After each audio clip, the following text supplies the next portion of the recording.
Okay, so in this video we'll be talking about variables and some steps in variables. So you can see, and I'll be expanding the lecture what I discussed yesterday.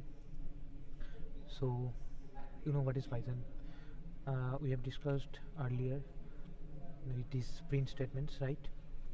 So in print, how do you print any statement? So you need to give parentheses, and inside that you have to pass the strings, right? So this will be printing hello world. But what if you don't pass parentheses? It will be giving an error. Missing parentheses is called to print. Okay, so you need to print, and with parentheses you have to pass that. You can see this: print greetings from anyone, print good morning. You can see this is how you can print your statements, but parentheses must, right? Comments in Python. So this is how we comment. I talked about Python comments earlier. So this is how we create comments in Python. This is for better management of code. What is this code about? You can pass with comments. So you can see with hashtag we can pass our comments in Python, and we can print this. So you can see these comments will not be executed, and the code that print statement is only executable. So only this print statement is getting executed, and the hashtags are not. Okay, and if we pass prints or any kind of codes inside these hashtags, then also it will not be executed. Okay, and similarly we can pass our one line comment like this, like one hashtag, keeping one hashtag before any kind of code or any line statements. But if we have to pass multiple comments, we have to use triple quotes. Okay, now this is variables. I have this talked about these variables earlier. So variable is nothing but just name of identity. Defining, we can define variables, right? So this is how we can create variables and store any kind of data here. Like you can see, in 10th we have stored 10, and if we print 10th, it will be printing 10. That means it is storing value 10 in 10th variable. Similarly, x is equal to 5, y is equal to 10, and this is printing x and y. That means x is storing 5 and y is storing 10. Correct variable assignment.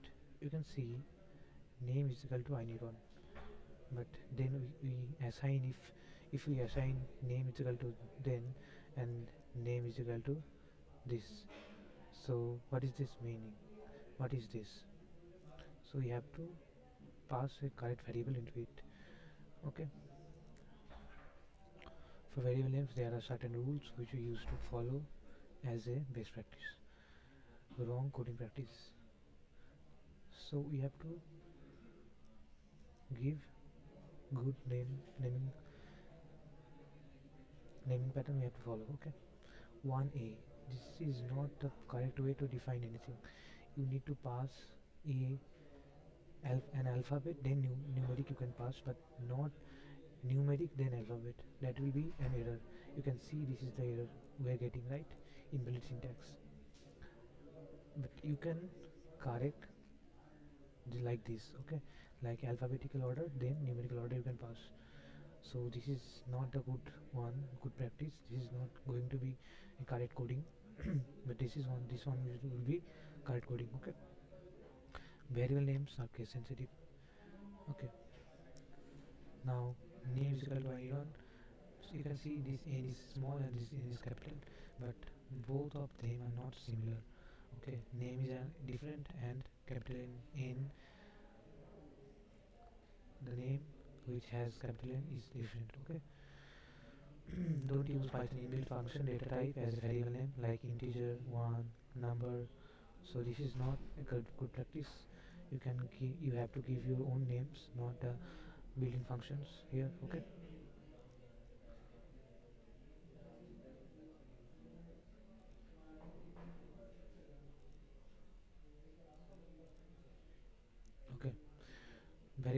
can only contain alphanumeric characters and underscores. Okay, so variable names can only contain alphanumeric characters and underscores. So this and is not will be correct one, but you can pass like this name and a. So any other alphanumeric, anything that is not alphanumeric character and other underscores, so that is not a good one, but good practice.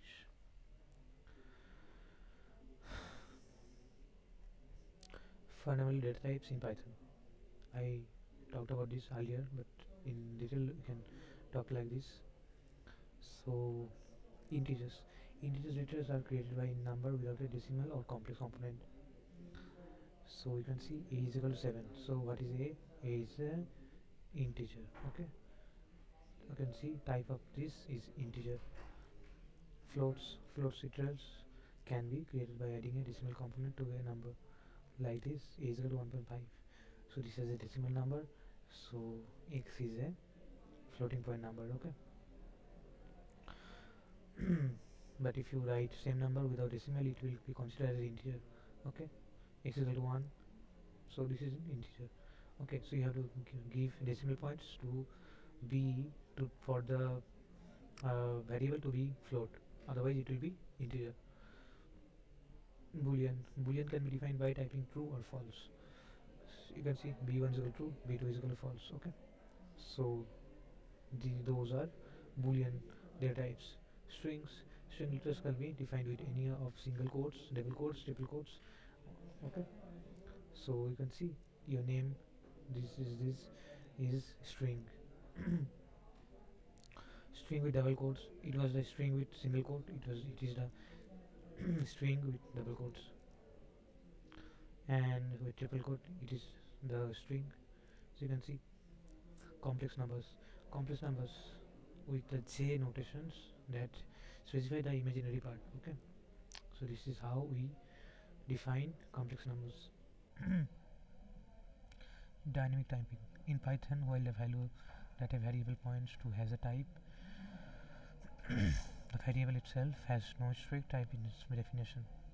Okay, so you can just pass the values and the Python will automatically detect which data type it is defining. Okay, strong typing, need to convert integer to string for concatenate with string. Okay, so you can concatenate strings, you can concatenate numbers with strings like this. You have to convert the integers in strings and then you can concatenate strings. I will be talking about string formatting or any kind of appending functions in the future, but can't concatenate string with integer. Okay, integer can be only concatenated with strings only, but not with the integers. It will be giving error. Can only concatenate string, not integer. Okay, now in this way you can print these kind of things. You can print, you can you can pass any kind of string, then your variable, and then your string, and it will be printing like this. This is how we can create these printing statements, and we can also uh, convert these numbers into strings, and it will be again printed. You can see gold rate is equal to 52,000. Then we can pass like this with a comma. Okay, then number of cars, number of drivers. Similarly we can pass like this. Okay, string formatting. This is how we can format strings. So we have to just pass curly braces and then following a dot format and then passing the names. The names will be assigned into here and here. Okay. Another way of doing formatting using f string, you can also do this like this.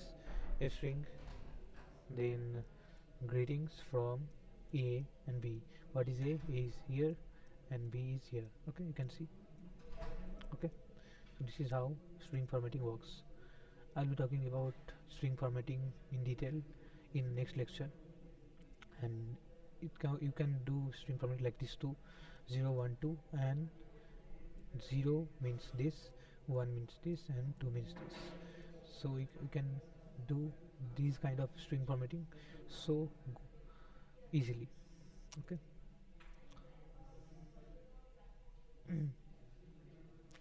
And with the percentiles we can do too. We can do string formattings too. Okay, you can see this. You can see this d is replaced with 40, so it is again string formatting. For float we can use percentile f. You can see this. Okay, so 55 is getting printed here. Okay, for floating number. Input from users, we can take inputs from users. Okay, name is equal to input, enter your name. Okay, so this will be taking inputs from users. You can pass it. So these all things I will be explaining you in the next lecture. Today is the brief of that lecture. What is this, what is these data types in detail, but practical implementation will be doing in tomorrow's lecture. Okay, so this is the input, and I will be showing you how input works in the next lecture. So this was all for today. I hope you learned something. So no issue, I'll be discussing these things in detail in next lecture. So be there with me. Thank you.